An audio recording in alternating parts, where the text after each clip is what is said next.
Australia Sydney থেকে ফুটবলের বাণিজ্য অনুষ্ঠানে আপনাদের সবাইকে আমন্ত্রণ। আমাদের অতিথি আওয়ামী লীগের ত্রাণ ও সমাজ কল্যাণ বিষয়ক সম্পাদক আমিনুল ইসলাম আমিন।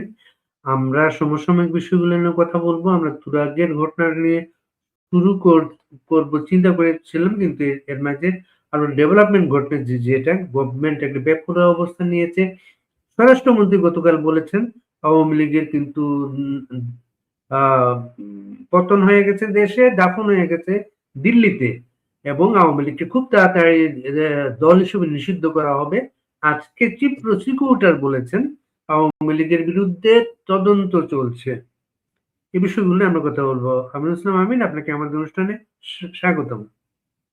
হ্যাঁ, বারবে আপনাকে ধন্যবাদ। সম্মানিত দর্শকদেরকে সালাম জানাচ্ছি। এত মৃত্যু, এত হত্যাকাণ্ড, নদীতে ভাসিয়ে দেওয়া হচ্ছে লাশ, তারপরও ছাত্রলীগের নেতা কর্মীরা এগুলো পরোয়া করছে না। ছাত্র দলের সভাপতি গতকালকে সরকারি একটা অনুষ্ঠান, প্রধানমন্ত্রী স্বরাষ্ট্রমন্ত্রীর উপস্থিতিতে বলেছেন তারা সারা বাংলাদেশে আওয়ামী লীগের সমস্ত অফিসগুলো তারা পুড়িয়ে দিয়েছেন। তারা এই পরিস্থিতি কি বলবেন আপনি? বারবে আপনাকে অশেষ ধন্যবাদ এবং আপনার এই শো সম্মানিত দর্শক, বিশ্বের নানা প্রান্ত থেকে যারা দেখছেন সবাইকে আমি সালাম জানাচ্ছি। আসসালামু আলাইকুম। দেখুন, 5ই আগস্টের পর থেকে আমরা যে বাংলাদেশকে দেখতে পাচ্ছি সেটা টোটালি একটা ভিন্ন বাংলাদেশ, যেটিকে আন্দোলনের নামে জঙ্গিরা নাম দিয়েছিল নতুন বন্দোবস্তের বাংলাদেশ। নতুন বন্দোবস্তের বাংলাদেশে প্রতিদিন আমরা নিত্য নতুন সত্য আবিষ্কার হতে দেখতে পাচ্ছি। যেমন গতকাল ছাত্রদলের সভাপতি, যাকে চাচা রাকিব বলে সবাই, তিনি বলেছেন যে সারা বাংলাদেশে আওয়ামী লীগের অফিসগুলো তারা জ্বালিয়ে দিয়েছেন। তাদের অভিযোগ হচ্ছে যে আওয়ামী লীগ ফ্যাসিজম করেছিল বা ফ্যাসিস্ট ছিল। তাহলে এখন কথাটা সে কি বলেছিল? জি, পার্টি অফিসগুলো আমরা ঘুরিয়ে দিয়েছিলাম, আগুন জ্বালিয়ে দিয়েছিলাম আমরা। যাত্রাবাড়ি, শাহবাগ সহ সকল ক্ষেত্রে ছাত্রদল, যুবদল, বিএনপি অগ্রভাগে ভূমিকা পালন করেছে। সারা বাংলাদেশের আওয়ামী লীগের পার্টি অফিসগুলো আমরা ঘুরিয়ে দিয়েছিলাম, আগুন জ্বালিয়ে দিয়েছিলাম আমরা। আগামীতে মামলা, এই বক্তব্যটা তো নতুন নয়। এই বক্তব্যটা তো নতুন নয়। আপনি তো এর আগে সিরাজগঞ্জ জেলা বিএনপির সাধারণ সম্পাদকের বক্তব্য আমরা 5ই আগস্টের পরপর শুনেছি। তিনি খুব গর্বের সাথে বলেছিলেন যে আমরাই সিরাজগঞ্জ থানায় আগুন দিয়ে 13 জন পুলিশকে হত্যা করেছিলাম। অর্থাৎ হত্যাকে উৎসব ভেবে, কবি শামসুর রহমানের একটা কবিতা আছে, হত্যাকে উৎসব ভেবে তারা এই বাংলাদেশটাকে কসাইখানা বানিয়েছিল। হ্যাঁ, তো এগুলো আজকে তারা সবাই ভিন্ন ভিন্ন জায়গা থেকে কিন্তু সহজ সরল স্বীকারোক্তি দিচ্ছে। এটা এমন নয় যে ছাত্রদলের সভাপতি রাকিব সাহেব বলেছেন, তা নয়, প্রথম নয়। এর আগে এনসিপির নেতারা বলেছে, বৈষম্য বিরোধী আন্দোলনের সমন্বয়করা বলেছে, যারা বেসিক্যালি এইসব নামে প্রকৃত অর্থে যারা জঙ্গি ছিল। যেমন গতকাল চিফ প্রসিকিউশন বলেছে যে এই আন্দোলনে স্নাইপার রাইফেল ব্যবহারের প্রমাণ পাওয়া গেছে। তো এগুলি সবই হচ্ছে সত্যের ক্ষমতা। Truth is such a powerful. বলবে স্নাইপার ব্যবহার করেছিল ছাত্রলীগ। না, ছাত্রলীগ স্নাইপার পাবে কোথায়? আমি যদি বিএনপির সব মাননীয় এমপি নীলুফার মনি আপার কথা উদ্ধৃত করি, তাহলে তিনি তাকে মিছিলে থাকা ছাত্রদলের কর্মীরা যারা তার বাসায় খেতে এসেছিল, তারা বলছিল যে আপা আমাদের পাশে একজন ছিল, আমরা দেখলাম হুট করে সে পড়ে গেল, অর্থাৎ সে মারা গেছে, সে জানেও না। তো ওইটা তো বৈষম্য বিরোধী ছাত্র আন্দোলনের মিছিল ছিল, ওখানে তো ধারে কাছে ছাত্রলীগ কোথাও ছিল না, এবং চৌহদ্দিতে পুলিশ ছিল না। ঠিক একইভাবে যদি আপনি আবু সাইদের কথা বলেন, আবু সাইদ তো আমরা দেখলাম ভিডিওতে, তার উপরে প্রথমে হামলা করা হলো, সে পুলিশকে হামলা করলো, পুলিশের হামলা করে ফিরে আসার পরে সে একটু সাহস দেখিয়ে বুক চিতিয়ে পুলিশের সামনে দাঁড়ালো, এবং কিছুক্ষণ পরে তার পেছন থেকে আঘাত করা হলো ঘাড়ে, সে ঘাটটা ধরে বসে গেল, এবং ময়নাতদন্তের রিপোর্ট হচ্ছে কি অতিরিক্ত রক্তক্ষরণে তার মৃত্যু। তো ওখানে তো আমি ঘটনাটা এই জন্য বলছি, অথবা মুগ্ধ যেখানে মারা গিয়েছে বলে দাবি করা হচ্ছে, যদিও আমরা এখনো কেউই জানি না মুগ্ধর কবর কোথায়, অথবা আমরা কেউ দেখিনি এখনো যে মুগ্ধের কবরে গিয়ে মপ সম্রাট ইউনূস অথবা প্রধানমন্ত্রী তারেক রহমান শ্রদ্ধা জানাতে গিয়েছেন, অথবা মুগ্ধের পরিবারের কেউ মুগ্ধের মৃত্যু দিবস উপলক্ষে তার কবরে ফাতেহা পাঠ করেছেন। এমন ছবি আমরা কেউ দেখিনি। জানি না মুগ্ধ আদৌ মারা গিয়েছেন কিনা বা কবর কোথায়। তো সে যদি ধরেও নিলাম যে মুগ্ধ মারা গিয়েছে, তো মুগ্ধ তো মিছিলের মাঝখানে পানি খাওয়াচ্ছিল, সেখানে গুলি কি করে আসলো পুলিশের? গুলি তো যদি মিছিলে গুলি করা হয় তাহলে হয়তো সামনে যারা আছে তাদের গায়ে গুলি লাগবে, অথবা পেছনে যারা আছে তাদের গায়ে গুলি লাগবে, মাঝখানে তো গুলি লাগার সুযোগ নেই। তো এই প্রশ্নগুলো প্রতিদিন উঠছে। এটা হচ্ছে সত্যের ক্ষমতা। মানে মানে কবি রবীন্দ্রনাথের একটা কবিতা আছে না, সত্য যে বড় কঠিন, কঠিনের ভালোবাসিলাম আমি, সে কখনো করে না বঞ্চনা। সত্য কখনো বঞ্চনা করে না। এই যে ছাত্র দলের নেতা রাকিবের বক্তব্য, জঙ্গি সমন্বয়কদের বক্তব্য, হাসনাত অথবা আসিফ সাহেবের টেলিভিশন ইন্টারভিউ যে 5 তারিখে সরকার পরিবর্তন না হলে আমাদের সশস্ত্র প্রস্তুতি ছিল, এগুলি সবই হচ্ছে ওই যে সত্য যে বড় কঠিন সে কখনো করে না বঞ্চনা, এই বাক্যেরই মানে অনিবার্য বাস্তবতা। এগুলো হয়, সত্যকে আপনি লুকিয়ে রাখতে পারেন না। আমি যেটা বলতে চাচ্ছি, তাহলে এই যে রাগিব সাহেব বললেন যে তিনি আওয়ামী লীগকে চালিয়ে দিয়েছিলেন, কেন? আওয়ামী লীগ ফেসিস্ট ছিল। তাহলে এই কাজগুলা কি ফেসিস্টের বাবের চেয়ে বড় ভয়ঙ্কর কাজ নয়? আপনি একটি দলের পার্টি অফিস চালিয়ে দিতে পারেন। আপনি একটি দল বা একদল মানুষ জয় বাংলা স্লোগান দিচ্ছে, সেই কারণে তাদেরকে থুরাগ নদীতে ফেলে হত্যা করতে পারেন। এটা কি ফ্যাসিজম? অথবা এই বর্বরতাকে হিটলারও দেখিয়েছিল, মুসোলিনি দেখিয়েছিল? আপনি বলছেন পুলিশকে দিয়ে বলানো হলো যে তুরাগ নদীতে যে লাশ পাওয়া গিয়েছিল তারা পিকনিকে গিয়ে মানে গুলে নদীতে পড়ে গেছে। পরে বলা হলো কি যে না, ছাত্রলীগ মিছিল করবে এই প্রস্তুতি নিচ্ছে, এটা জানার পরে পুলিশ যখন সেখানে অভিযান চালায় তখন তারা ভয়ে লাফ দেয়। কিন্তু বিবিসি বাংলার প্রতিবেদন সবকিছু ক্রিস্টাল ক্লিয়ার করে দিয়েছে যে তাদেরকে ছাত্রলীগের একজন কর্মী যার চোখ উপড়ে ফেলা হয়েছিল, অর্থাৎ তাদেরকে প্রথমে মিছিল করার অপরাধকে ধরে নিপীড়ন এবং নির্যাতনের মাধ্যমে ক্ষত বিক্ষত করে তাদের লাশগুলোই কিন্তু বেসিক্যালি নদীতে ফেলে দেওয়া হয়েছিল। আজ অব্দি 4 জনের লাশ এখনো পরিবার ফেরত পায়নি, কারণ সেগুলো পানিতে করে কোথায় গিয়েছে কেউ জানে না। হয়তো আরো কিছুদিন পরে লাশ ভেসে উঠবে, কারণ বাংলাদেশের নদীতে তো একসময় প্রচুর মাছ পাওয়া যেত, এখন কিন্তু লাশ পাওয়া যাচ্ছে। এবং এটি কিন্তু আমার কোনো বক্তব্য নয়, টিআইবি রিপোর্ট হচ্ছে কি জনাব তারেক রহমান সরকারের প্রথম 100 দিনে বাংলাদেশে শুধু হত্যাকাণ্ড রেকর্ড হয়েছে 605টি। আপনি কল্পনা করতে পারেন? এখন আপনি আসুন, বিএনপির স্বরাষ্ট্রমন্ত্রী বলছেন যে আওয়ামী লীগের মৃত্যু হয়েছে বাংলাদেশে, দাফন হয়েছে দিল্লিতে। এটাও নতুন কথা নয়। এই কথাটি কিন্তু জামাতের নেতারা 5 আগস্টের পরে বলেছে। এখন জামাতের এ টিম না বি টিম হবে বিএনপি সেটা জনগণ নির্ধারণ করবে। সেই দলের সেই সরকারের স্বরাষ্ট্রমন্ত্রী বলছেন দিল্লিতে দাফন হয়েছে। আবার আমি গতকাল প্রধানমন্ত্রীর একটি বক্তব্য শুনলাম, যেটিকে দেখলাম কয়েকজন সাংবাদিক ইতিবাচকভাবে নিয়েছে। আমি ইতিবাচকভাবে নিতে চাই। তিনি বলেছেন যে আমার মাকে যদি আমি প্রশ্ন করি আমি এই হত্যাকাণ্ডের প্রতিশোধ নেব কিনা, আমার মা বলবে না। আমার ভাইকে যদি প্রশ্ন করা হয় যে যে অনাদর অবহেলায় তোমার মৃত্যু হয়েছে তার প্রতিশোধ আমি নিব কিনা, আমার ভাই বলবে না। আচ্ছা, এখন আপনি প্রধানমন্ত্রীর এই বক্তব্যের সাথে বর্তমান বাংলাদেশের বাস্তবতা মিলিয়ে দেখুন, এটা কি শতভাগ রিভার্স নয়? তাহলে কি প্রধানমন্ত্রী জনগণের সাথে প্রতারণা করছেন, নাকি তার দলের কন্ট্রোল তার হাতে নেই? এটি জাতির সামনে ক্লিয়ার করা দরকার। আপনি একদিকে বলবেন আমি প্রতিহিংসার রাজনীতি করব না, প্রতিশোধের রাজনীতি করব না, অন্যদিকে আপনি শুধু জয় বাংলা স্লোগানটায় অপরাধ কি? এই স্লোগান দিয়ে মুক্তিযুদ্ধের 71 রাজাকারদের খতম করেছিল।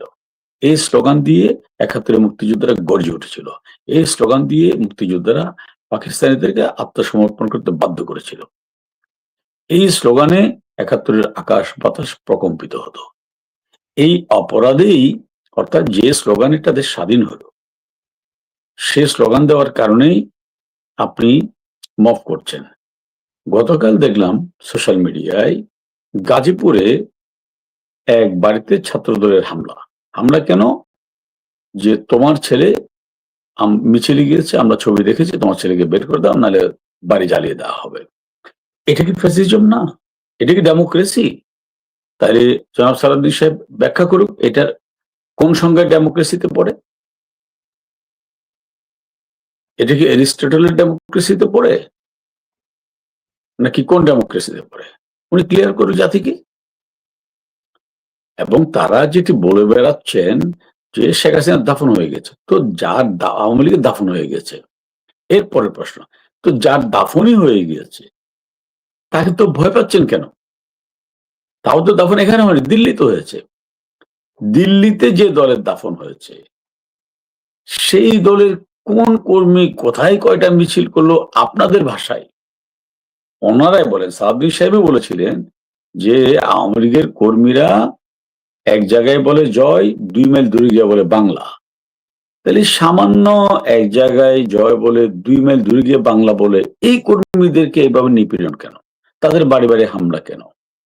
দাফন যদি হয়ে যায় তাহলে যে কি দলে দাফন হয়ে গেছে সেই দলে তদন্তের দরকার কি? অফকোর্স, হ্যাঁ, দাফনই তো হয়ে গেছে, দাফনের পরে কি কোনো বিচার আছে আর, নাকি মরণোত্তর বিচার করতেছে? অর্থাৎ তাদের এই বক্তব্যগুলোই প্রমাণ করে যে আসলে তারা আতঙ্কে আছে। আতঙ্কে থাকবে না কেন? আজকে তারা আবার মানুষকে আজকে চিফ প্রসিকিউটর বলেছেন শেখ হাসিনা দেশে ফিরতে কোনো আইনগত বাধা নেই। এটা কে বলেছেন? Chief prosecutor. না, আমার কথা হচ্ছে কি, শেখ হাসিনা দেশে ফিরতে আইনগত বাধা আছে কি নাই, অথবা বাধা দেওয়া হবে কিনা, অথবা ফিরবেন কিনা, আমার কথা হচ্ছে কি এইটা নিয়ে ওই চিফ প্রসিকিউটর অথবা সাউদি সাহেব এদের চিন্তার বিষয় না তো। এটা তো আওয়ামী লীগের চিন্তার বিষয়, জনগণের চিন্তার বিষয়। এটা জনগণের উপর ছেড়ে দেন। আমি আগেও বলেছি, আপনি আওয়ামী লীগের দাফন হয়েছে কিনা, শেখ হাসিনা ফিরবে কিনা, শুধু একটা পয়েন্টে আপনি তাকান। বঙ্গবন্ধু কন্যা এনডিটিভিকে একটা ইন্টারভিউ করেছে।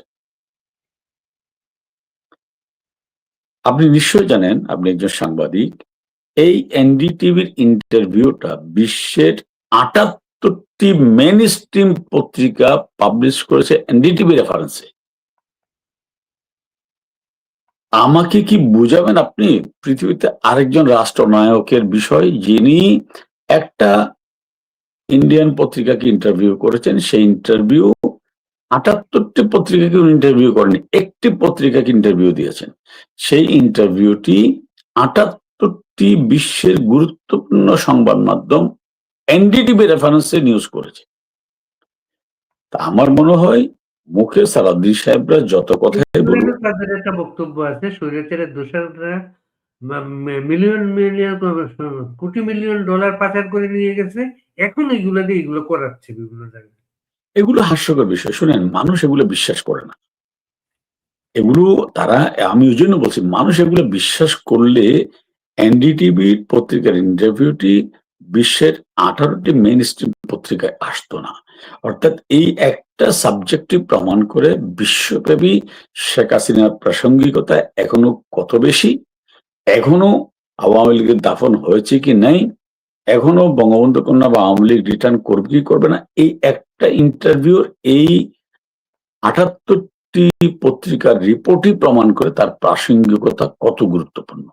ইনফ্যাক্ট ওরা মুখে যেটা বলুক, জনগণকে বিভ্রান্ত করার জন্য, তার দলের কর্মীদেরকে আশ্বস্ত করার জন্য, বাস্তবতা হচ্ছে কি তারা হাড়ে হাড়ে উপলব্ধি করতে পারছেন বর্তমানে আন্তর্জাতিক লেভেলে বঙ্গবন্ধু কন্যার অবস্থান কোথায় এবং দেশের মানুষের কাছে তার অবস্থান কোথায়।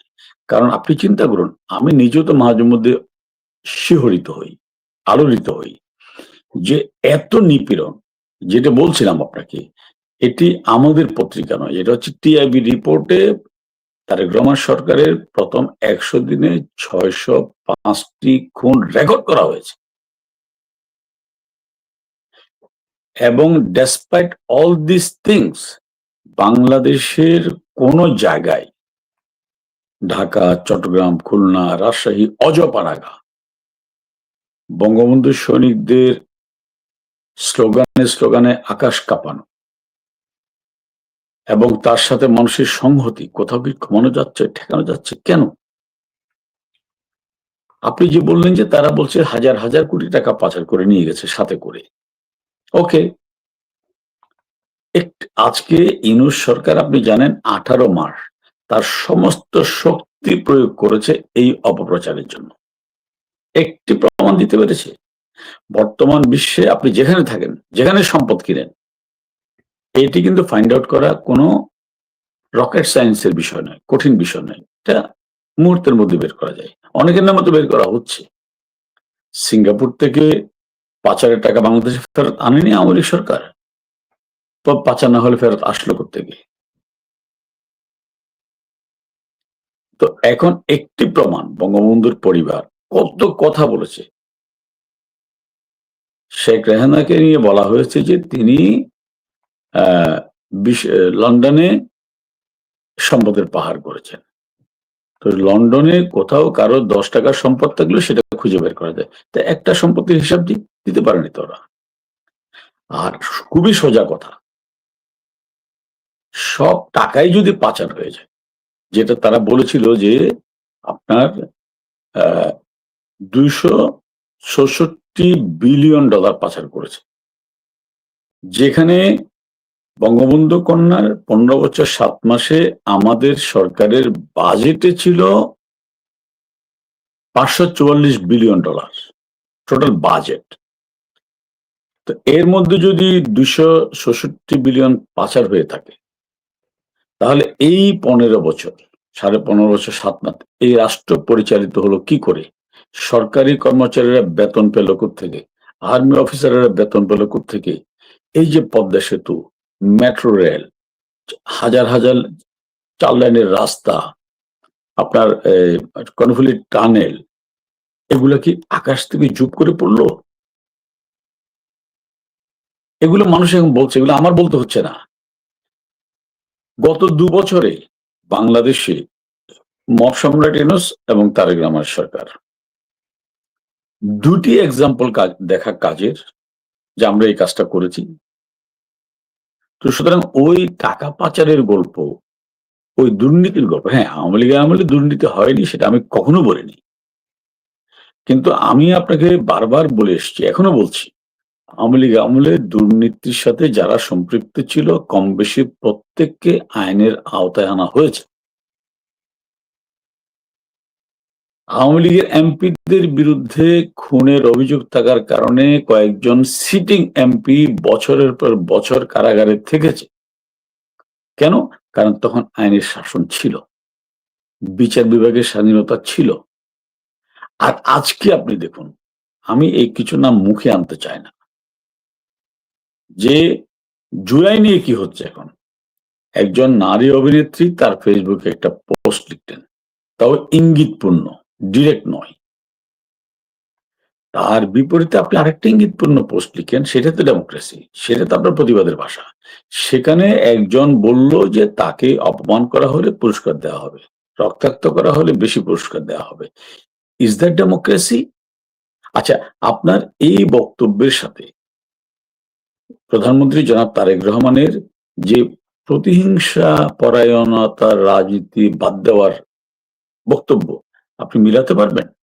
তাহলে কোনটা সত্য বলে মানুষ ধরে নিবে? কোনটা সত্য বলে মানুষ ধরে নিবে? তার সামনে ছাত্রদলের সভাপতি একটা কথা বলছে, তিনি তো তাকে থামান নাই, ভৎসনা করেন নাই। তার মানে তারা সেটাকে এন্ডোর্স করছেন যে তুমি ঠিক বলেছো। যার আপনি কি তাহলে এটা কি তাহলে প্রধানমন্ত্রী বলছেন যে আমার মাকে আমি জিজ্ঞেস করেছি, আমি উত্তর পেয়েছি না প্রতিহিংসা রাজনীতি হবে না। আমার ভাইকে জিজ্ঞেস করেছি, বলেছেন যে না প্রতিহিংসা রাজনীতি হবে না। তাহলে এই যে তার সামনে ছাত্রদলের সভাপতি বক্তব্য দিলেন যে আমরাই অফিস ঘুরিয়ে দিয়েছি, আওয়ামী লীগের চালিয়ে দিয়েছি, এটা কি প্রতিহিংসা নয়? তাহলে আপনি এখন তার ব্যবস্থা নেন, থামান নাই, নিবেন না তো ব্যবস্থা। তাহলে এগুলো হচ্ছে জাতির সাথে প্রতারণা ছাড়া আর কিছু বলে আমি মনে করি না। জাতির চোখে ধুলা দেওয়ার প্রচেষ্টা ছাড়া আর কিছুই না। এই যে দেখুন, কিভাবে প্রতারণা করা হচ্ছে, যে যা মানে আপনার পুরা জুলাই তারা স্লোগান দিয়েছিল বঙ্গবন্ধুর বাংলায় বৈষম্যের ঠাঁই নেই, মুক্তিযুদ্ধের বাংলায় বৈষম্যের ঠাঁই নেই। আবার 5ই আগস্টের পরেও তারা বলল বাংলাদেশে থাকতে হলে আপনাকে বাংলাদেশ পন্থী হতে হবে। সেই বাংলাদেশ পন্থী, সেই ঢাকা না দিল্লি, ঢাকার স্লোগানদারেরা কি করলো, ফেসবুক পোস্ট দিয়ে জাতিকে জানিয়ে দিল যে তাদের 3জন প্রধান নেতা সাদেক কাইমের মাঝে তারা আবুল আলা মওদুদীকে খুঁজে পান, নাহিদ সাহেবের মধ্যে তারা মোহাম্মদ আলী জিন্নাহকে দেখতে পান, এবং মাহফুজ সাহেবের মধ্যে তারা আল্লামা ইকবালকে দেখতে পান। আপনারা এত বড় বাংলাদেশ পন্থী, আপনারা এত বড় দিল্লি বিরোধী, তো আপনাদের এই 3 জাতীয় নেতার মধ্যে বাংলাদেশের একজন কবি পান নাই যাকে আদর্শ মানা যায়, একজন তিনজনই লেখক পাকিস্তান। পান নাই, একজন সাহিত্যিক পান নাই, একজন রাজনীতিক পান নাই, একজন বুদ্ধিজীবী পান নাই। কেন আপনাকে পাকিস্তানের 3জনকে আপনার আদর্শ মানতে হচ্ছে? তার মানে আপনি আসলে পিন্ডি, আপনি ঢাকাও না দিল্লিও না, আপনি পিন্ডি, আপনি পিন্ডির গোলাম। আপনারা সবাই পিন্ডির গোলাম বলে জয় বাংলা শুনলে ওদের গা জ্বলে, আর পিন্ডির গোলাম হচ্ছেন। কিন্তু যে আবুল আলা মওদুদের কথা বলছেন, সেই আবুল আলা মওদুদের রাজনৈতিক ইতিহাসটা কি? 47 সালে সে পিন্ডির বিরুদ্ধে, সে ব্রিটিশের পক্ষে ছিল। তো আপনারা যে এখন বলছেন 47 হচ্ছে আমার স্বাধীনতার ভিত্তিমূল, 71 নয়, কারণ 71 আপনারা মানেন না, এইটুকু সত্যটা বলছেন। বাট আমি এইটুকু বলবো আপনাদেরকে, এই সত্যটা আপনারা থাকেন, দিন বদল হলে আপনি বলেন না যে থক্ক আমি বলি না, ভুল করছিলাম, এটা বলেন, আবার লুঙ্গির তলায় আসেন না। এখন তারা তো আমিন ভাই তাদের একটা ফাইনাল স্ট্যান্ড, যেটা আওয়ামী লীগকে তার রাজনীতি করতে দিবেই না। তারা এই দেশে আওয়ামী লীগের কোনো জায়গা নাই। ইলেকশনের আগে তারা অন্য কথা বলে ভোট নিয়েছে, তারা ইলেকশনের পরে তারা শিফট করছে তার অবস্থান থেকে। আপনি এখন কি করবেন? আমি বাড়ি ভাই তাদের এই বক্তব্যগুলো নিয়ে এক বিন্দু অরিড নই, দুশ্চিন্তাগ্রস্ত নই, কারণ এগুলো পাগলের প্রলাপ। আওয়ামী লীগের উপরে এই ধরনের নিপীড়ন আজকে প্রথম হচ্ছে তা নয়। 49 সালের 23শে জুন প্রতিষ্ঠার পর থেকে আওয়ামী লীগ এরকম অহরহ ভয়াবহ প্রতিকূলতা, প্রতিবন্ধকতা অতিক্রম করে এখানে এসেছে। আওয়ামী লীগ নিষিদ্ধ হয়েছিল, 71 সালেও নিষিদ্ধ হয়েছিল। পরিণতি কি? স্বাধীন বাংলাদেশ। এবং আমি তো বললাম যে আওয়ামী লীগের প্রাসঙ্গিকতা কত ভয়ঙ্কর ভাবে এই দেশে আছে, কত ইতিবাচক ভাবে এই দেশে আছে, তার প্রমাণই হচ্ছে তাদের এই আতঙ্কিত হয়ে কথা বলাগুলাই। কই মুসলিম লীগ নিয়ে তো কেউ কথা বলে না, বাসদ নিয়ে তো কেউ কথা বলে না। আমি কোন দলকে ছোট করার জন্য বলছি না, আমি কথার কথা বলছি। অথবা এখন জাসদকে নিয়ে তো কেউ কথা বলে না, ইভেন কমিউনিস্ট পার্টি নিয়ে কথা বলে না, মার্ক্সবাদ লেনিনবাদ নিয়ে কেউ কোনো কথা বলে না। তাদের রাজনীতি করতে দেওয়া হবে না সেটা তো কেউ বলে না, কারণ তারা প্রাসঙ্গিকতা হারিয়েছে অনেকটাই। আওয়ামী লীগ নিয়ে বলে কেন? কারণ তারা জানে যে আওয়ামী লীগের শেকড় যদি রাজনীতি মানুষের জন্য হয়, মানব কল্যাণের জন্য হয়, সেই জায়গায় আওয়ামী লীগ এত সফল যে আজকে মানুষ আওয়ামী লীগকে বারবার ফেরত চায়। আপনি রাস্তায় একটা মিছিল হলে আমরা দেখেছি ছাত্রলীগের কর্মীরা মিছিল করে একটা বাসে উঠে গেল, সেই বাসের একজন যাত্রী, 4 কোলে তার সন্তান, সেই মহিলা পুলিশকে যখন পুলিশ ওই বাসে ছাত্রলীগের কর্মীদেরকে তল্লাশি চালাচ্ছিল, তখন সেই মহিলা দাঁড়িয়ে বললো যে এখানে মিছিল কেউ আসেনি, আপনারা নামেন। অর্থাৎ আওয়ামী লীগ মানুষের হৃদয়কে কতটা টাচ করতে পেরেছে। তা আমি বলবো বিএনপি বা অন্য দলকে, রাজনৈতিক দলগুলোকে, এইটাই, এই দেওয়ালের লিখনটা বোঝার চেষ্টা করুন, তাহলে আপনাদের কল্যাণ হবে। না হয় রাজনীতি থেকে আপনারা হারিয়ে যাবেন। আওয়ামী লীগ হারাবে না, এত সোজা নয়। আমি তো বললাম, আপনি সারা পৃথিবীর সমস্ত রাজনৈতিক দলগুলোর উপর একটা গবেষণা করেন, সারা পৃথিবীতে গবেষণা করে দেখেন যে গত 2 বছরে আগের কথা বাদ দিলাম, আওয়ামী লীগের উপরে যেভাবে নিপীড়ন হয়েছে, মিথ্যাচার হয়েছে, অপপ্রচার হয়েছে, তারপরেও এই দেশের মানুষ এখন আওয়ামী লীগকে ফেরত আসছে। এই যে দুর্নীতির গর্ব ফাঁদল,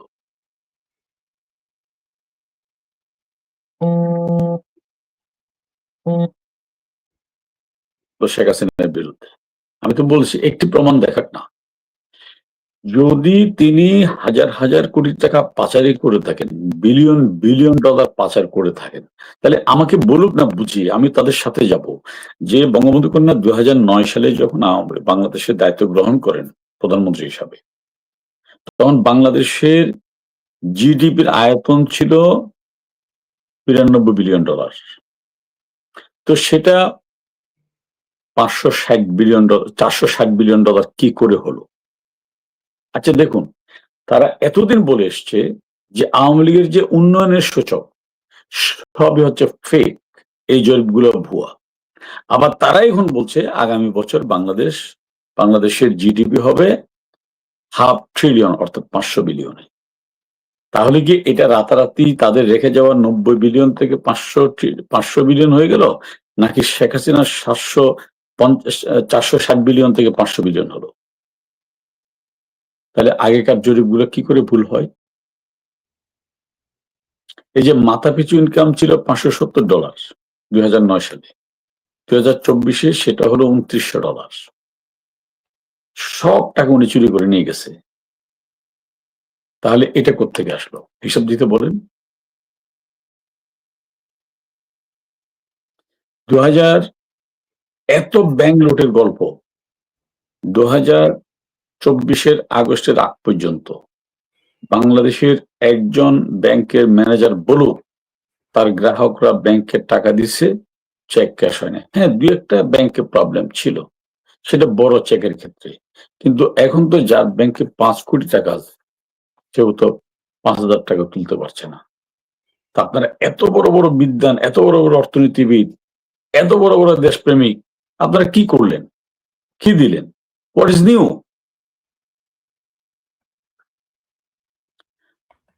আমি বলি আপনাকে, এই যে দুর্নীতির গল্প, এগুলো সবটা বুমেরাং হয়েছে আজকে।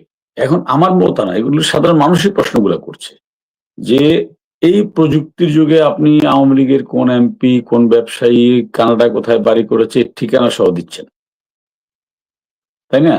আমেরিকা কোথায় বাড়ি কিনেছে ঠিকানা সহ, নাম্বার, হোল্ডিং নাম্বার সহ দিচ্ছেন। বঙ্গবন্ধু পরিবারটা দিচ্ছেন না কেন?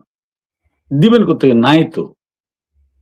কিন্তু এতদিন প্রপাগান্ডা চালিয়েছেন। ঠিক যেভাবে 1757 সালে পলাশীর আম্রকাননে সিরাজউদ্দৌলার মৃত্যুর পরে আপনার নিঃস্ব মনে আছে, ইতিহাস থেকে আমরা জেনেছি সিরাজউদ্দৌলাকে বদমাইশ, নারীডুবি, মধ্য অথর্ব হিসাবে ব্যাপক একটা তার পোর্ট্রেট করার চেষ্টা করা হয়েছিল। এই যে প্রোপাগান্ডা, এর পাশাপাশি আপনার দলের ভিতরে প্রোপাগান্ডা, তাজউদ্দিনের ছেলে সোহেল তাজ সর্বশেষ যে কথাটা বললেন, যে ফেরার কথা বলে আওয়ামী লীগের নেতাকর্মীদের বিপদে ফেলার আরেকটি ভণ্ডামি করছেন শেখ হাসিনা। সোহেল তাজকে নিয়ে কথা বলতে আমার ঘৃণা হয়। আমার ভাবতে পারি না যে সে আসলে তাজউদ্দিন সাহেবের ছেলে কিনা। আমার আর কিছু বলবো না, শুধু একটু বলি, এই লোকটাকে অনেকে মানুষ তার প্রতি একটা মোহ আছে, কিন্তু ও যে কত বড় বন্ড, প্রতারক, দায়িত্ব জ্ঞানহীন, শুধু একটা ঘটনা দিয়ে বলি। 2009 সালের 25শে ফেব্রুয়ারি যখন আপনার বিডিআর হত্যাকাণ্ড হয়, তখন সোহেল তাজ সরকারের স্বরাষ্ট্র প্রতিমন্ত্রী। সে তার মেয়ের জন্মদিন পালন করার জন্য তখন দেশের বাইরে ছিল। বাংলাদেশের দিকে বিডিআর হত্যাকাণ্ড সরাসরি তার মন্ত্রণালয়ের। ওই সময়ে দেশের বাইরে ছিলেন ওই সময়কার স্বরাষ্ট্র সচিব জনাব আব্দুল করিম, একটা রাষ্ট্রীয় প্রোগ্রামে। জনাব আব্দুল করিম রাষ্ট্রীয় প্রোগ্রাম বাদ দিয়ে দেশে এরকম একটি ভয়ঙ্কর হত্যাকাণ্ড হওয়ার কারণে সমস্ত কর্মসূচি বাদ দিয়ে তিনি দেশে ফেরত গিয়েছিলেন। আর এই ভণ্ড নারীলোভী ব্যক্তিটা তার বউয়ের জন্মদিন পালন করার জন্য বাংলাদেশের স্বরাষ্ট্র প্রতিমন্ত্রীর মতো গুরুত্বপূর্ণ দায়িত্বে থাকার পরও সে 25 ফেব্রুয়ারির পরে দেশে যায় নাই। আমি বুঝি না মানুষ কেন এত ইমোশনাল হয়, কেন এই বাস্তবতাগুলো বিবেচনা রাখে না। মুখে সুন্দর সুন্দর কথা বলা যায় অনেক, প্র্যাকটিক্যালি কাজ করা কঠিন। আপনার ওই যে ভণ্ড আসিফ নজরুল সাহেব বলছিল না যে শেখ হাসিনার বিরুদ্ধে 14টা বছর এত সমালোচনা করেছি, এত সমালোচনা করেছি, এত সমালোচনা করেছি, টেবিলে বসে বুঝছি কাজ করা অনেক কঠিন। ওই যে বললাম না, সত্য যে বড় কঠিন, কঠিনের ভালোবাসে কখনো কখনো বেরিয়ে যায় মুখ ফসকে। তো এই কে শেখ হাসিনা যদি আওয়ামী লীগ কর্মীদের সাথে প্রতারণা করে, ভণ্ডামি করে, আওয়ামী লীগ কর্মীরা তাকে বাদ দিবে। তুমি কে? তুমি 3 বছর পা দিয়ে পানি খাওয়াবো যে একজন লোকটা বাংলাদেশকে দর্শক ধ্বংস করছে। লিখেছেন আওয়ামী লীগের সভাপতি সাধারণ সম্পাদক গত 17 বছর হ্যাঁ, বিএনপি শিবিরকে থানা থেকে ছাড়িয়ে আনতো, এখন তার প্রতিদান পাচ্ছে। এটি সেই ইমোশনাল জায়গা থেকে বলছে। অনেক সময় এগুলা যে ঘটেনি সেটাও আমি দায়িত্ব নিয়ে বলবো না। আবার এটা বাংলাদেশের আমি যেটা মনে করি সামাজিক বাস্তবতায় অনেক সময় এরকম ঘটনা ঘটতে পারে। তবে অপরাধী হলে কোনোভাবেই তাকে কোনো ধরনের হেল্প করা উচিত না যদি অপরাধী হয়। হ্যাঁ, কারণ এগুলো আইন বিচার করবে। তো এগুলো আসলে আমি মনে করি যে আমি তার ইমোশনকে শ্রদ্ধা করি। কারণ এখন আওয়ামী লীগ কর্মীরা যে ভয়ঙ্কর কষ্টের মধ্যে আছে, যে নিপীড়নের মধ্যে আছে। আপনি দেখলেন গতকাল আমি দেখলাম আমাদের চট্টগ্রামের আনোয়ারাতে যুবলীগের একজন কর্মীকে হত্যা করে গাছের সাথে ঝুলিয়ে রেখেছে। তো এই নির্মমতা, এই বর্বরতা দেখলে তো আসলে আমাদের তৃণমূলের কর্মীদের মনে এই কষ্টটা আসতে পারে। হ্যাঁ, ভবিষ্যতে এগুলো আমরা মনে করি আমাদের মাথায় রাখা উচিত। আর আপনি সোহেল তাজের বিষয়ে যেটি বলছেন, আমার কথা হচ্ছে কি শেখ হাসিনা আওয়ামী লীগের কর্মীদের সাথে প্রতারণা করতেছে। তো সেটা তো আওয়ামী লীগের কর্মীদের কনসার্ন। যদি আওয়ামী লীগের কর্মীরা মনে করে যে শেখ হাসিনা আমাদের সাথে প্রতারণা করতেছে, তখন তো কর্মীরাও তাকে মানবে না। যেভাবে ঘৃণা করে তাজকে প্রত্যাখ্যান করেছে তাকেও প্রত্যাখ্যান করবে। তো কর্মীরা তখন তার কথাই জীবন দিতে রাজি, অন্য কারো কথাই নয়। তাহলে উনি কি করে এটা মনে করছেন যে শেখ হাসিনা ভণ্ডামি করছেন? এগুলা বরং আমি মনে করি এটা তার ভণ্ডামের আরেকটা রূপ। উনি আসলে এই কথাগুলো যাদের উদ্দেশ্যে বলেন তারা খুব পছন্দ করে, এর জন্য উনি বিভিন্ন সময় এগুলো বলেন। কিন্তু কারা পছন্দ করে উনি এবার তাদের জানেন, কারা পছন্দ করে তাকে। যারা বাংলাদেশকে চায়নি 71 সালে, হ্যাঁ, ওরা পছন্দ করে কিন্তু। ওরা পছন্দ করে। কারণ সে বলেছে যে তার বাবা পারলে বঙ্গবন্ধু চেয়ে বড় ছিল। তার বাবা জীবদ্দশায় কোনোদিন মুজিব বেচারা কথা বলেনি। এবং তার বাবা কি বলেছে এগুলো নিয়ে লিখছে তার বোন, যখন তার জন্মই হয়নি। আপনি এগুলি নিয়ে কারে কি বলবেন? বলে না যে মার কাছে নানার বাড়ির গল্প করার মতো, এখন তো সেই অবস্থায় দেখছি। সে অবস্থায় আমি মনে করি এরা আসলে ইতিমধ্যে আস্থাগুলি নিক্ষিপ্ত হয়েছে। এইগুলো আমি আলোচনায় আনার মতো কোনো বিষয় মনে করি না। এখন বলেন আপনারা কিভাবে আসবেন, কবে আসবেন? শেখ হাসিনা তো বারবার বলছেন, কিন্তু সেই বাস্তবতা আছে কিনা দেশে, তার নিরাপত্তা হচ্ছে খুব গুরুত্বপূর্ণ। এখন যেটা হচ্ছে শুনুন, ইউনূস যেটা করেছিল সেটা হচ্ছে মব। হুম, এবং রাস্তায় দেখলে মফ করা হয়েছে। কিন্তু আমাদের বর্তমান প্রধানমন্ত্রী প্রতিহিংসা রাজনীতি না করার কথা বলে আমি যেটা দেখতেছি এখন সেটা হচ্ছে মবের চেয়ে এক কাঠি সরস। কোনো মব টপ নেই, ডাইরেক্ট ঘরে ঢুকে বের করে নিয়ে এসে অথবা কথা আছে বলে এক পাশে নিয়ে যাও, নিয়ে মেরে তাকে। তো এখনের অবস্থাটা আমার মনে হচ্ছে আরো খারাপ। বাট আমি এটাও মনে করি সব খারাপের একটা শেষ আছে। সব খারাপের একটা শেষ আছে এবং এই শেষটা বাংলাদেশের মানুষ দেখবে। এই খারাপটা বাংলাদেশের মানুষ অবশ্যই দেখবে এবং প্রতিদিন দেখছে। কিন্তু মানুষ জেগে উঠছে, আওয়ামী লীগের কর্মীরাও জেগে উঠছে। এবং আমাদের প্রত্যাবর্তনটা আমি মনে করি এটা প্রত্যাবর্তনের সাথে আমি একটু দ্বিমত করি। কারণ কি প্রত্যাবর্তন হতো যদি আমরা না থাকতাম। আমি আগেও আপনাকে কথাটা বলেছি, যদিও আমার কথার সাথে অনেকে একমত হবেন না। আমরা কিন্তু we are very much in politics. আমরা পলিটিক্সে আছি বলেই কিন্তু আপনার সাথে আমি কথা বলছি। আমরা নাই হয়ে যাই, হয়তো আমাদের স্থানান্তর হয়েছে। এটা অনেকে অনেকভাবে ব্যাখ্যা দিতে পারে। আমার ব্যাখ্যা অনেকের সন্তুষ্ট নাও হতে পারে, সেটা আমি অস্বীকার করব না। কারণ আমরা যদি ভেরি মাচ ইন পলিটিক্সে না হতাম, আমরা তো চুপচাপ ঘরে বসে থাকতে পারতাম, কোথাও বেরোতাম না। বাট আমরা তো সার্বক্ষণিক নিজের অবস্থান থেকে দলের নেতা কর্মীদের সাথে যোগাযোগ রাখছি। কেন? আমরা আছি বলেই।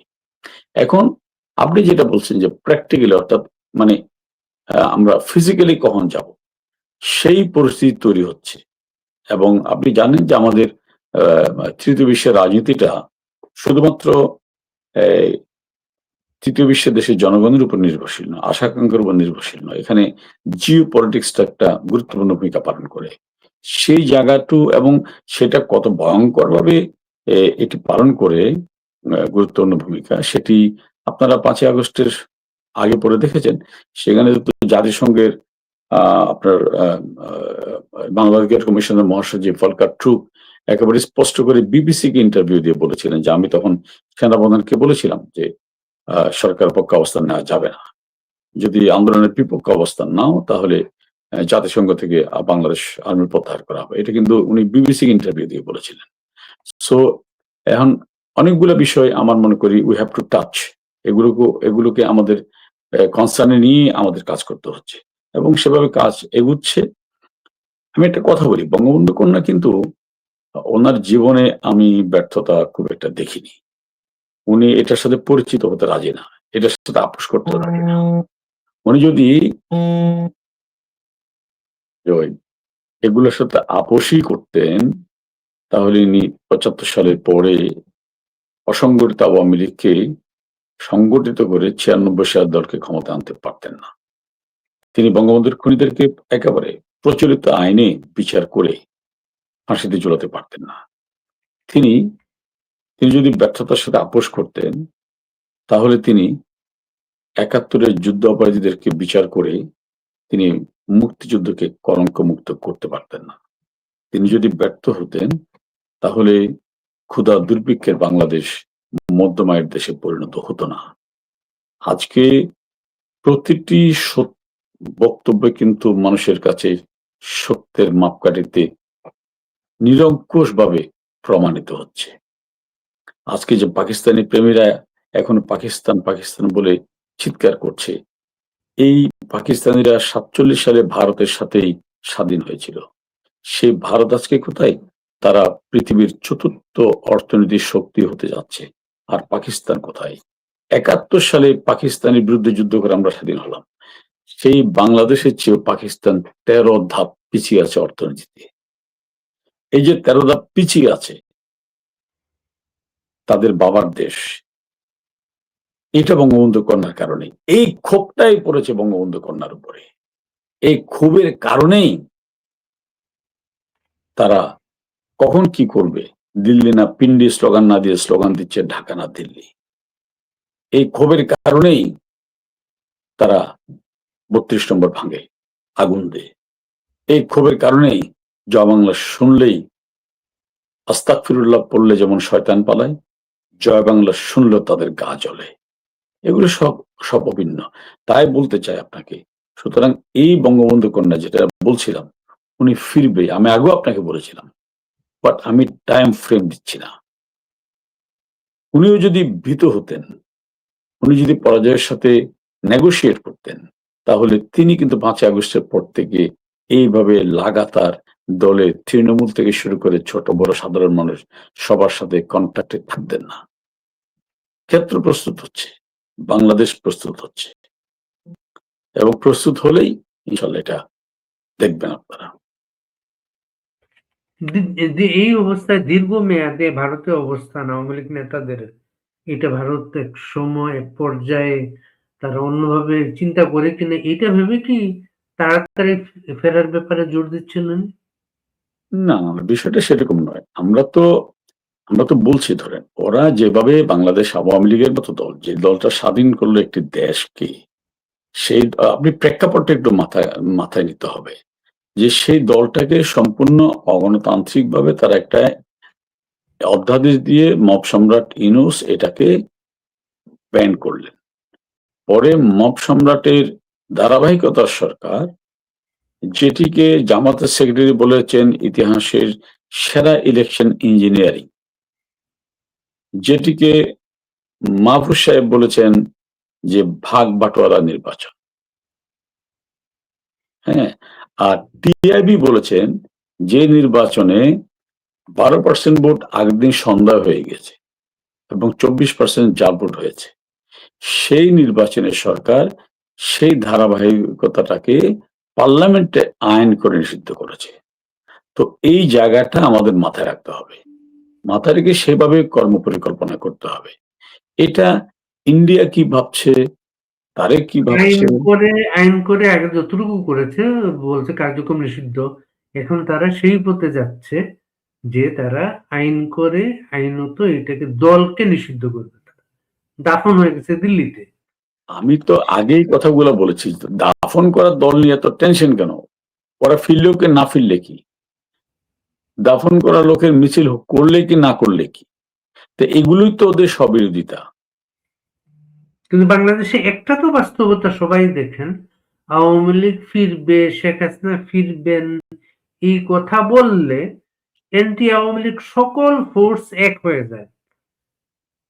টকশোতে যারা এক দুই লাইন আপনাদের পক্ষে বললে আপনাদের নেতাকর্মীরা যাদের শেয়ার করার জন্য ঝাঁপিয়ে পড়ে, তারাও কিন্তু এই জায়গায় এক হয়ে যায় শেখ হাসিনা যাতে না ফিরতে পারেন। না, এই কনস্পিরেসি, এই ষড়যন্ত্র তো হচ্ছে। আওয়ামী লীগের পক্ষে কেউ যদি সোশ্যাল মিডিয়ায় 2 কলম লিখে, তাকেও থানা থেকে ফোন করা হচ্ছে যে তুমি লেখা বন্ধ করো, না হয় তোমাকে অ্যারেস্ট করা হবে এবং তোমাকে রিমান্ডে নেওয়া হবে, প্রয়োজনে ক্রস ফায়ার দেওয়া হবে। আমার কাছে অসংখ্য প্রমাণ আছে, অনেকে আমার কাছে বলেছে। মিডল ইস্টে যারা থাকে তারাও যখন ফেসবুকে আওয়ামী লীগের পক্ষে কিছু লিখে, তখন তার পরিবারকে থ্রেট করা হচ্ছে। তো আমার কথা হচ্ছে কি, মাননীয় প্রধানমন্ত্রীর কাছে এই বিষয়টা কি আপনি গণতান্ত্রিক মনে করেন কিনা, এইটা কি প্রতিহিংসা নয় কিনা?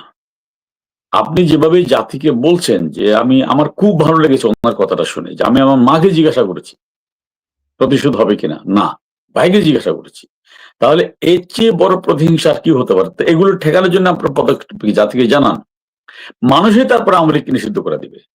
আর না হয় আপনারা আইনের, এগুলো ওনাদের দ্বিচারিতা। উনি আমি সেটা সারাদিনকে দিয়ে বলান, আমি উনি সেটা বলেন বলছি, না, সারাদিনকে দিয়ে বলান উনি। এই দ্বিচারিতার জবাব বাংলাদেশ দেওয়ার জন্য প্রস্তুত হচ্ছে বলেই তাদের গা চুলকানি। এই ভণ্ডামির জবাব মানুষ দিচ্ছে বলেই তারা ঘটনাকে অন্যদিকে প্রবাহিত করতে চায়। এই যে আমি যেটা বলছিলাম আপনাকে, হঠাৎ করে দেখলাম বিশ্বকাপের চলমান, দেখলাম সারা বাংলাদেশে কালেমার পতাকা, এই যে পতাকাটা, কালেমার পতাকা। يا مرحبا يا مرحبا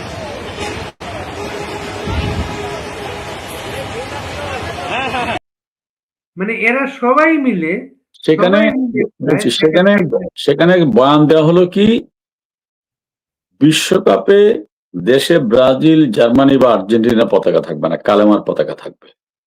আমার বিষয়টা হচ্ছে কি, বিশ্বকাপ তো একটা নিছক বিনোদন এবং সেটি 4 বছরে একবার হয়। তো 4 বছরে যেটা একবার হয় একটা বিনোদন, সেটার সাথে আপনি কালামার মতো একটা বিশ্বাসকে জড়াচ্ছেন কি করে? কালামাটা কি? কালামাটা হচ্ছে কি মানুষের অন্তরের গভীরের বিশ্বাস, যেখানে বলা হচ্ছে আল্লাহ এক এবং অদ্বিতীয় এবং মুহাম্মদ সাল্লাল্লাহু তাআলা আলাইহি ওয়াসাল্লাম তার প্রেরিত রাসূল। এটা আমার বিশ্বাস। তো এই বিশ্বাস তো চিরকালীন। এই বিশ্বাস থেকে তো আপনি এক মুহূর্তের জন্য যদি বিচ্ছিন্ন হন, তাহলে তো আপনার মুসলমান থাকছেন না। তো সেই বিষয়টাকে আপনি কনভার্ট করে দিলেন বিশ্বকাপের সাথে। তো এটাকে আপনি ধর্ম করলেন নাকি ধর্মের নামে প্রতারণা করলেন? এক। নাম্বার 2 হচ্ছে কি, নবী রসুলের জামানা থেকে সাহাবায়ে কেরাম কখনো কি এই কালামার পতাকার মিছিল হয়েছে? হ্যাঁ, নবী করিম সাল্লাল্লাহু আলাইহি ওয়াসাল্লাম পতাকা ব্যবহার করতেন যুদ্ধে। একেক যুদ্ধে একেক কালার। কেন? মুসলমানের পক্ষে কারা, গ্রুপ কারা সেটা চেনার জন্য। কিন্তু সেই পতাকায় কালেমা লেখা ছিল এমন কোন প্রমাণ কেউ দিতে পারেনি।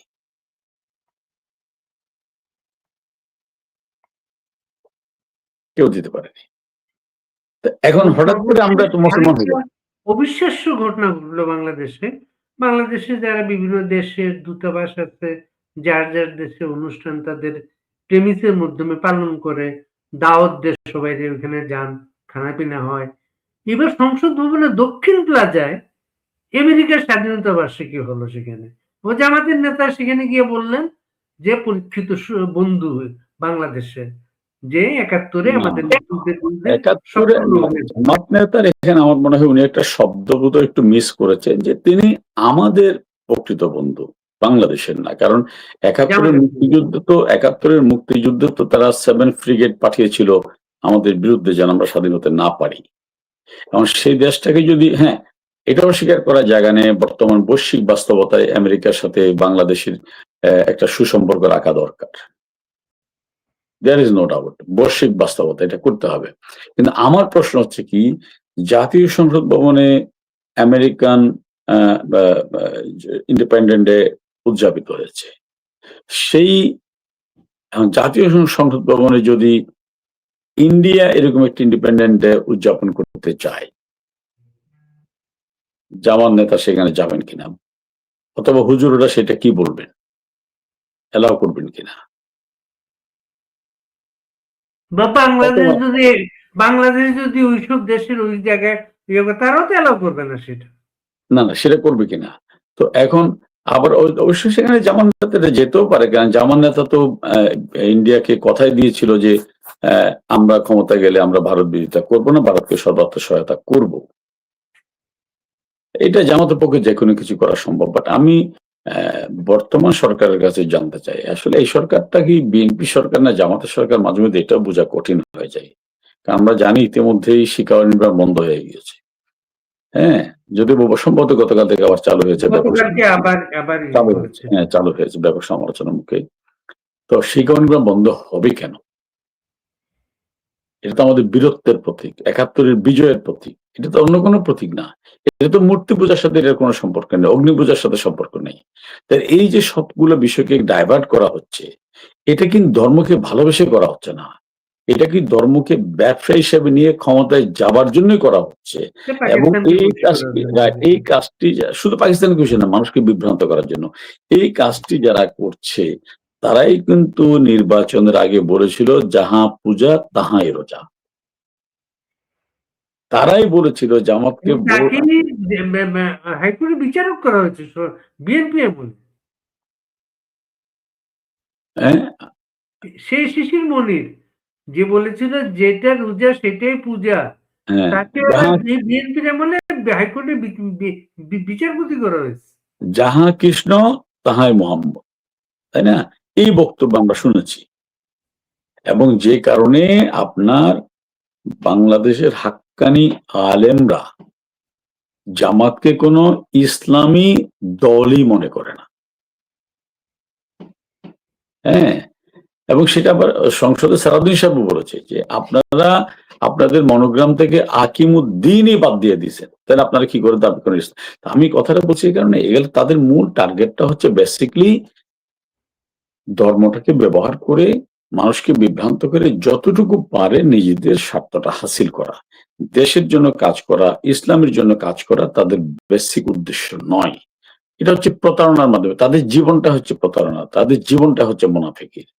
এবং আমি বলে যাই আজকে আপনাকে, একদিন বিএনপিও বুঝবে আমাদের লুঙ্গির তলে যেমন অনেকে ছিল, সময় আসলে দেখবেন যে তাদের লুঙ্গির তলে আরো কত বেশি ছিল। তো তারা সেদিকে দৃষ্টিপাত না করে তারা আছে দিল্লিতে আওয়ামী লীগের দাফন হয়েছে সেটা নিয়ে, তো খুশি হয়ে ঘুমান। দাফন করা জিনিস নিয়ে টেনশন করার কি আছে? ওটাকে আর ব্যান করার দরকার কি? ওটাকে আবার অনুমতি দেওয়ার দরকার কি? কোনো অনুমতি দরকার নেই, শেষ করতে চাই এভাবে। আওয়ামী লীগ ফিরবে কি ফিরবে না, এটা নিয়ে আপনাদের টেনশন করার কোনো কারণ নেই। আওয়ামী লীগের দাফন হলে খুশিতে আপনারা ঘুমান। ওখান থেকে আওয়ামী লীগ বঙ্গবন্ধু কন্যার নেতৃত্বে আগুনে পোড়া ফিনিক্স পাখির মতো ফিরবে, মানুষের ভালোবাসায় সিক্ত হয়ে। সেই বাস্তবতাকে মেনে নিয়ে রাজনীতি করলে দেশের মঙ্গল, দশের মঙ্গল, আপনাদের মঙ্গল। আপনাকে অনেক ধন্যবাদ আমিনুল ভাই। আর যদি কেউ যুক্ত করতে চান আজকে আমরা শেষ করব। না, যুক্ত মানে প্রতিদিন তো আপনার নিত্য নতুন ঘটনা ঘটছে, এবং প্রতিদিন আমরা প্রচুর বিনোদন পাচ্ছি। যেমন কালকে দেখলাম যে জনাব শাহ আলম সাহেব, তিনি এলজিআরই প্রতিমন্ত্রী, ওনার আচরণ দেখে যে এলজিআরিতে একজন মন্ত্রী আছেন সেটাও কিন্তু মানুষ এখন জানে না। তো তিনি বলছিলেন যে তোমরা কি করছো, কাগজে লেখাই ছিল হচ্ছে খোদা হাফেজ, আর সে শেষ করলো জয় বাংলা। একটা মহিলা তার একটা প্রোগ্রামে ভাষণ দিচ্ছিল এবং সে অসহায়ের মতো স্বীকার করেছে এটা হচ্ছে মাঠ পর্যায়ের অবস্থা। অর্থাৎ এটাই হচ্ছে বাংলাদেশের অবস্থা। আপনি যত লিখে দেন জিন্দাবাদ, যত লিখে দেন খোদা হাফেজ, ওইটা মানুষের মাথায় আসছে না। মানুষের কলিজায় অন্তরে জয় বাংলা, মানুষের কলিজায় মানুষের অন্তরে শেখ হাসিনা, মানুষের কলিজায় মানুষের অন্তরে আওয়ামী লীগ, বঙ্গবন্ধু, ৭১, মুক্তিযুদ্ধ, এটাই চিরকালীন সত্য যতদিন বাংলাদেশ থাকবে। ভালো থাকুন, সুস্থ থাকুন। অনেক ধন্যবাদ আমিন ভাই, আমাদের সঙ্গে এতক্ষণ যারা ছিলেন সবাইকে কৃতজ্ঞতা, ভালো থাকবেন।